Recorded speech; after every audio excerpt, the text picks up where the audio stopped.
तर कसं काय भावानं, तर आज आम्ही गेलतो आरोड्याला. मेन म्हणजे आम्हाला आरोड्याला जायचं नव्हतं, जायचं होतं वायफळला.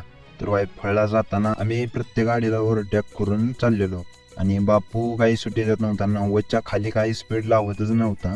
आम्हाला कळलंच नाही आम्ही वायफळ फाट्याला कधी पोचलो. आणि तिथे गेल्यावर आम्ही फोटोग्राफरला फोन लावून विचारलं तो कुठं आहे. तर तो म्हणला आम्ही गेलोय सांगलीला, तुम्ही आता उद्याच्याला. आम्ही तिथनं निघायला तेवढ्यात आम्हाला तिथं आता आरडाओरडा दिसला म्हणून आम्ही गेलो बघायला. तर तिथं 2 चोर सापडलेले, त्यांना लय हाणला तिने. पुढे जाऊन थांबलो आम्ही. थांबल्यानंतर आत्र्या म्हटला चला जाऊया आरोड्याला. आरोड्याला जाऊया म्हटलं, आमच्याकडे काही पैसे नव्हते, आत्र्याची गाडी होती. आत्र्याने टाळ टाकलं, चला जाऊया म्हटलं. तर गेलो आम्ही आरोड्याला. तर 1 ते 4 मंदिर बंद होतं ते आम्हाला माहीतच नाही. मंदिर बंद असल्यामुळं आम्ही तिथला परिसर बघून माघारी आलो. माघारी येता येताच ऊन पाऊस, मग तेवढ्यात मंदिरात थांबलो.